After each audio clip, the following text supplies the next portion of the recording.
Good morning, students. Today we will discuss about the next chapter, that is periodic classification of elements.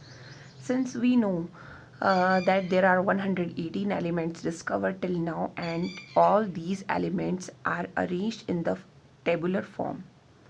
But before studying this chapter, we must know that why we have arranged all the elements in the form of a table. Okay, so there is a reason behind this, that if we will arrange all the elements, because 118 elements are there and we are not able to remember them in a proper way, we are not able to remember their physical and chemical properties at the same time. That's why there is a need to arrange all these elements in tabular form, so that we can study them easily. We can study their chemical as well as physical properties in a proper way. We can study them easily. We can study all the properties related with the elements. Okay, that's why we need to classify the elements. So many scientists were there who classified the elements, like Newland was Dobriner was there, Newland was there, Mendeleev, Lothar Meyer. So many scientists were there who actually gave ideas to classify the elements.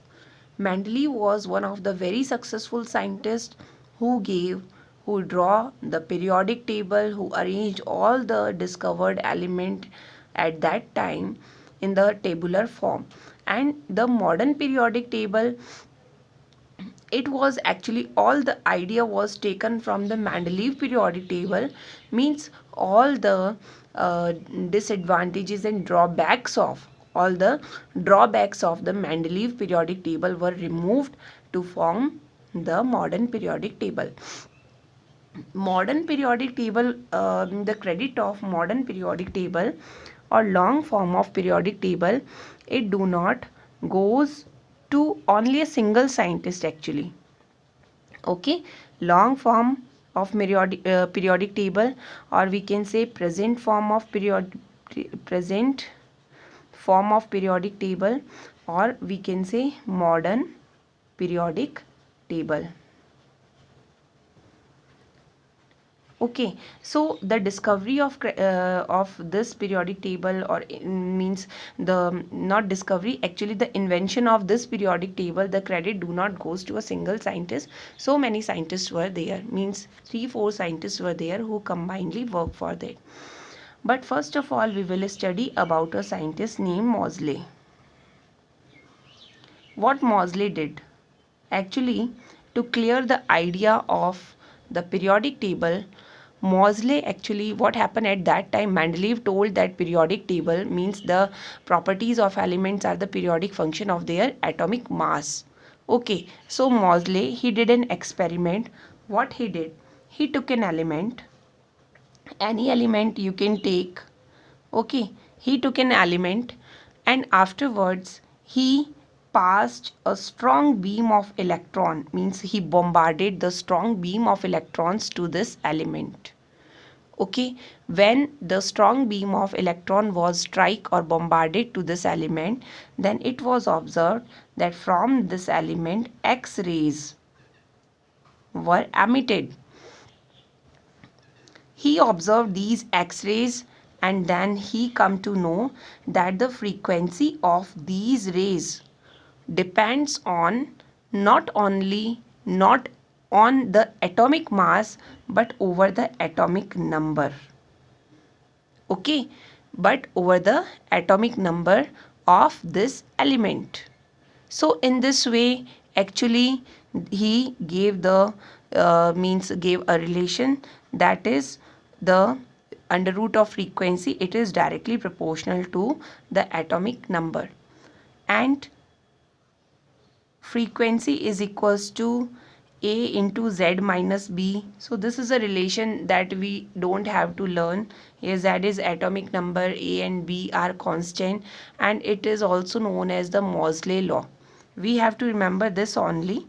That was told by Moseley. He told that the frequency of these rays due to this element, okay, which were emitted by this element, the frequency of radiation was directly proportional to the atomic number of element, not over the atomic mass.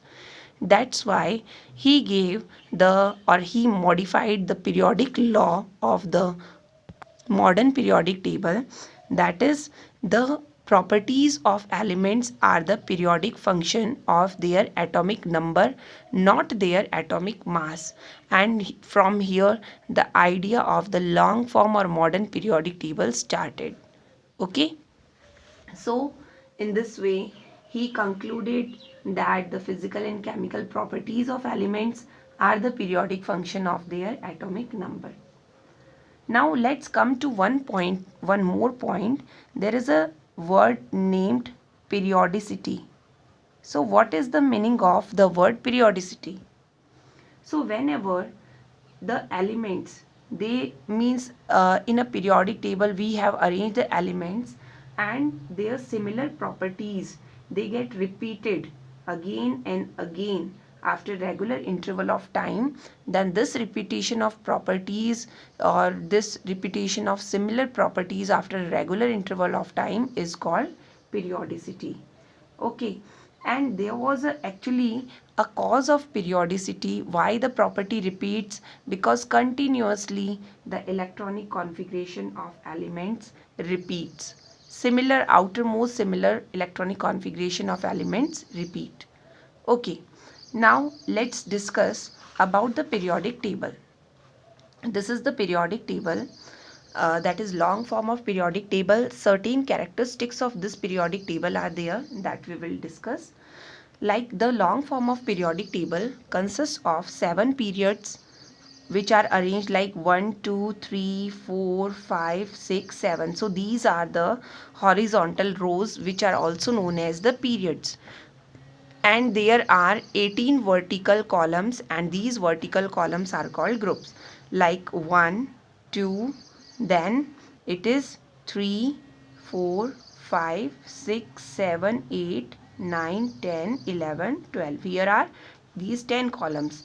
Then 13, 14, 15, 16, 17, and this one is 18. So there are, in this way there are 18 vertical columns which are called groups, and 7 horizontal rows which are called periods. So these are called the periods, and these all are called these all 18s are called the groups. Okay. Okay, now again the modern periodic table is also divided into two categories. One is the metals and non-metals. So again this side the metals are kept and this side the non-metals are kept. Metals are separated by the metalloids. Okay, now 4 blocks are there in the periodic table.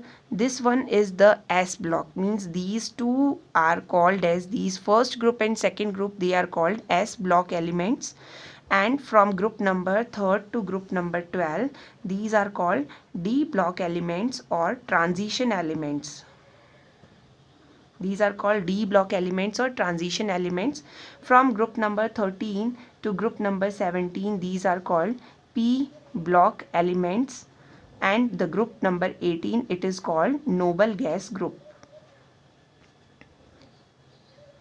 After the lanthanum and the actinium, the Mendeleev also didn't left any space. That's why the elements after lanthanum and actinium, they are kept separately below the periodic table in the form of 2 horizontal rows. They are called, or 2 columns. These are called lanthanoids and actinoids. Okay, the lanthanoids actually start from the element cerium and ends at the element that is lutetium. Okay, now next, the atomic number of cerium is 58 because the atomic number of lanthanum is 57, and it ends up to lutetium, that is element number 71. Now the atomic number of actinium is 89, and the atomic number of thorium is 90 and it ends up to lawrencium, that is 103. So in this way you have to remember this. The lanthanoid and actinoid, these two groups are called as F block. So these are called as F block elements. So there are 28 F block elements. Okay, fine. Now next thing that come is that group 1 elements are also called alkali metals. Group second are called alkaline earth metals. These are called the transition elements. These are actually different p block element groups. Like these are called the halogen 17 group. These are called chalcogens. These are called noble gases. The element discovered after uranium means uranium, its atomic number is 92, and all the element discovered after uranium, they all are called transuranic element. These are called transuranic element, yeah, transuranium elements. Like all the elements which are discovered after uranium, they are all called transuranium elements. Okay, now the next thing about the periodic table is actually what happened that till the 1992 these elements were named, but afterwards when the names were given to the elements, then means all the countries were discovering the elements and then giving the name according to them only.